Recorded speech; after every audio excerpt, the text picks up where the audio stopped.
Are you dreaming of building financial freedom with Airbnb, but every property you look at leaves you wondering, is this actually a good investment? Maybe you're overwhelmed by all the conflicting advice online, afraid of making an expensive mistake, or frustrated that it feels like everyone else is finding great deals while you're still sitting on the sidelines. We've been there. That's why, after buying 14 Airbnb properties ourselves and coaching hundreds of other investors through their first and next deals, we've developed a detailed system for spotting winning Airbnb investments before you waste time driving to bad properties or making costly offers. In this episode, we're going to show you exactly what to look for online, what to pay attention to when you visit a property in person, and the common mistakes that cause new investors to lose great Airbnb deals.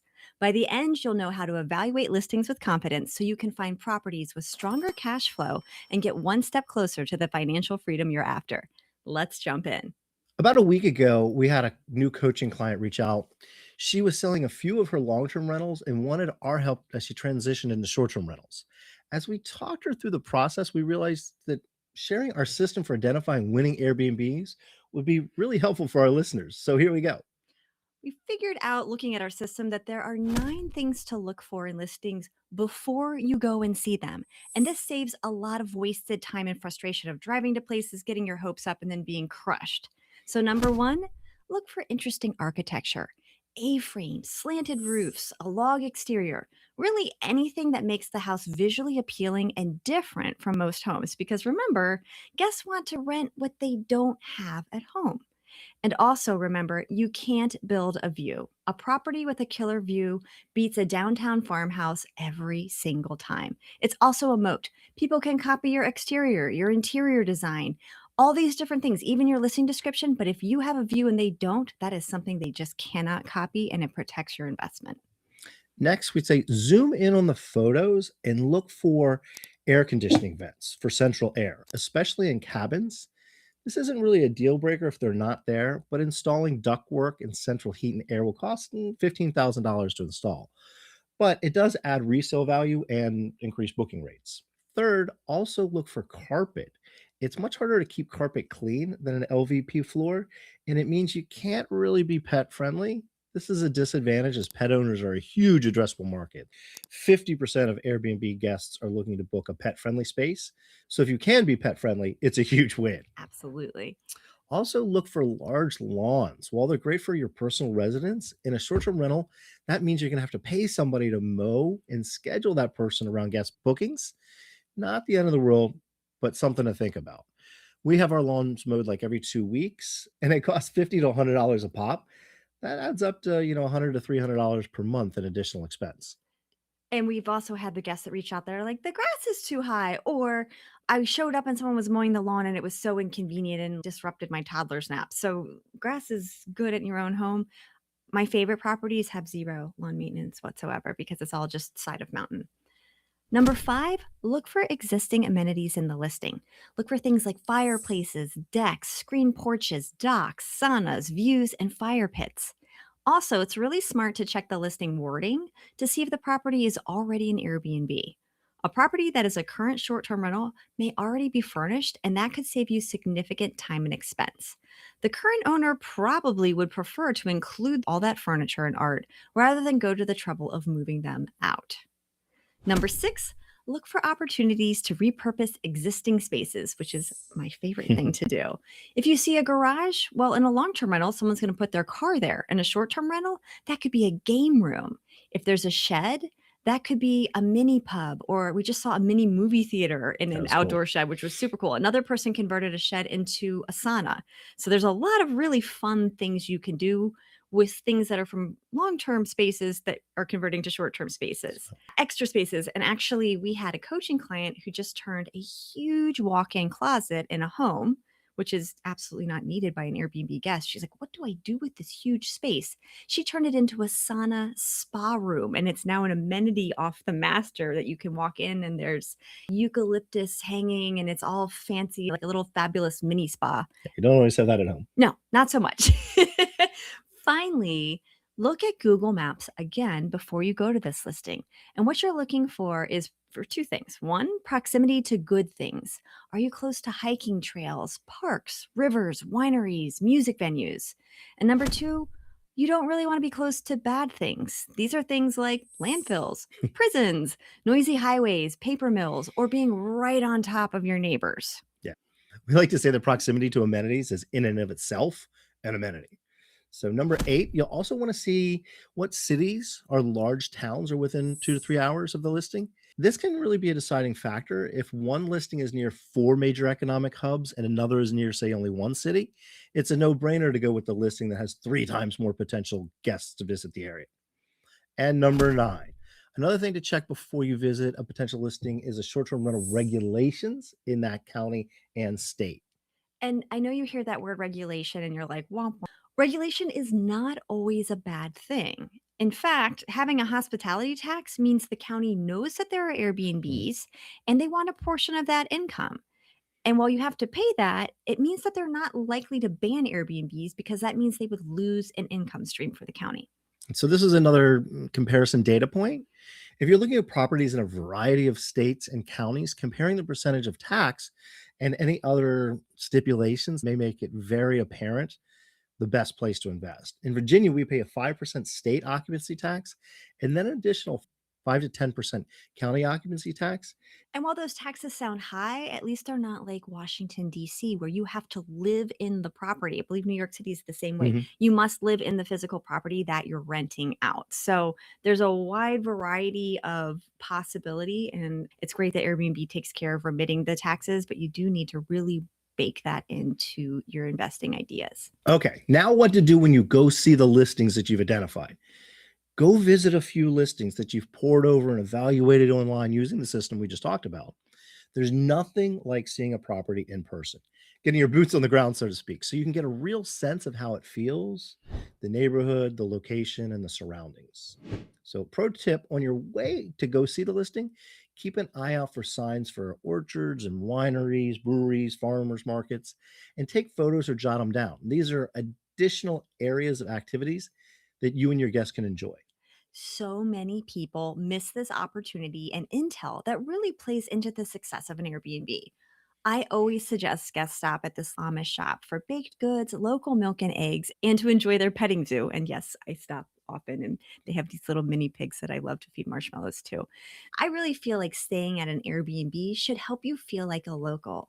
So these local recommendations that you're writing down are key. You're giving your guests a great experience before they even arrive at your Airbnb, and that really plays into your 5-star ratings. Yeah, that starts the 5-star review. Absolutely. Another thing to keep an eye on, especially in rural locations, is the conditions of the Mm. roads leading to the listing.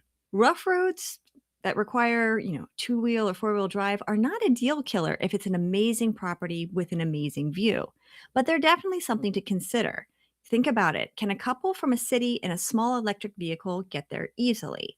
If not, you're going to have to do a really good job in your listing description and your messaging to make sure you don't have people that are stuck, angry, bad reviews. You'll want to ask your realtor to find out if there's a homeowners association or a road fund in the community that maintains the roads and also provides snow removal.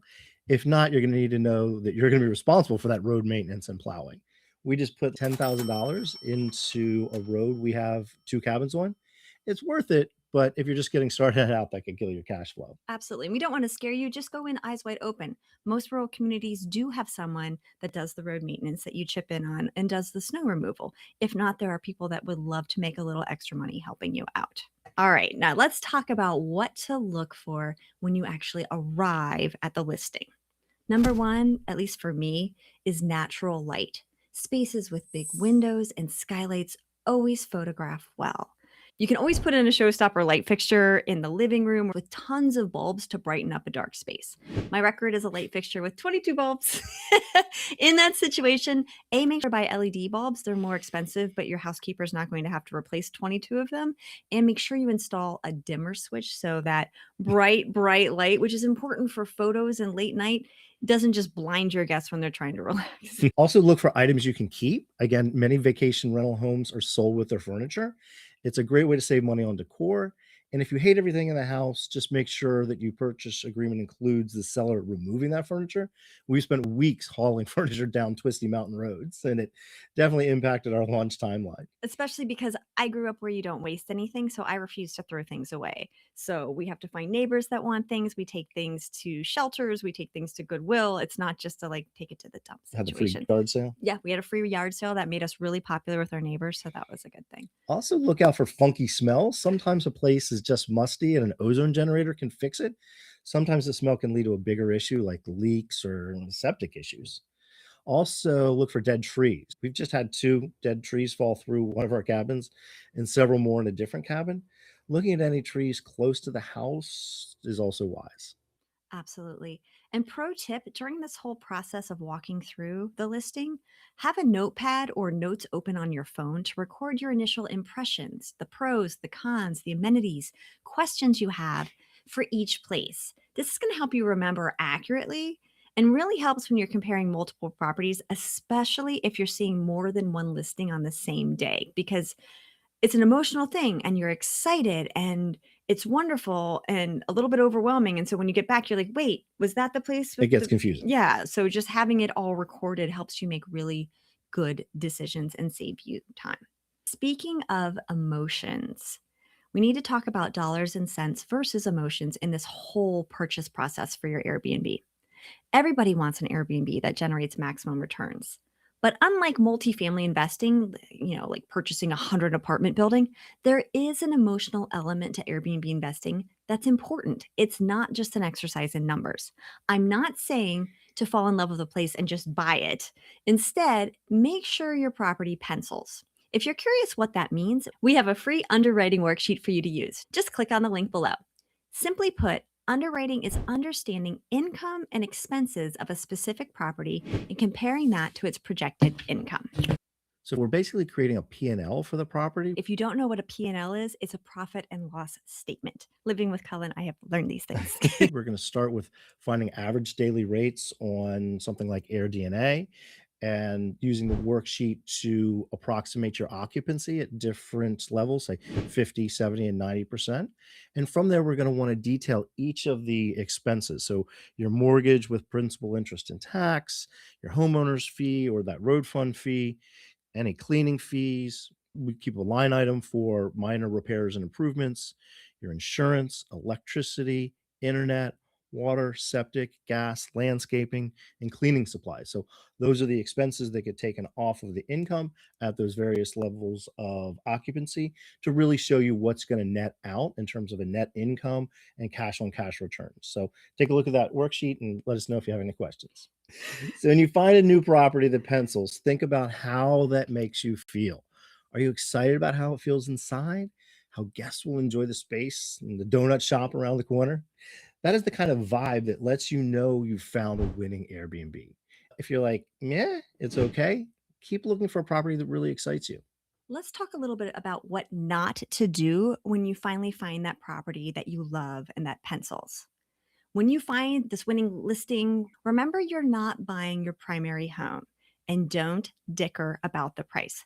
So many people cannot resist the urge to get a better deal. I don't know where this comes from. And they end up offering under asking or they nitpick things during inspections. If you have found your perfect property, your job as an investor is to buy it as soon as possible. Looking at it from the investor's perspective, saving $50 to $100 a month on your mortgage payments, not worth losing the deal and starting back from square one. We have won several deals on backup offers over the last 2 years. Other investors lacked the right mindset and ended up annoying the sellers and losing the cabin. Just don't be those people. Another no no, not having your financing in order before you go shopping. If you're serious about becoming an Airbnb investor, decide if you're using a traditional loan or a DSCR loan, which is a loan that doesn't have to do with your credit score. It's based more on the income of the property. We talked about DSCR loans a lot. Or you may even consider using your IRA funds. You don't want to find the perfect property and then lose it to someone else because you don't have a way to pay for it. If you have a loan question or are starting to look at listings, we'd love to help. The first one is something he loves, the second one is something I love. Go to hostcoach.co and set up a free 30-minute coaching call with either of us so we can set you up for success and answer your specific questions. So there you have it. You now know how to evaluate potential Airbnb properties like an investor, from what to look for before you schedule a showing, to what to pay attention to in person, and the costly mistakes that keep you from landing a great deal. If you're starting your Airbnb investing journey, or you're looking at properties and want a second opinion, we'd love to help. Remember, Our joy is in your success.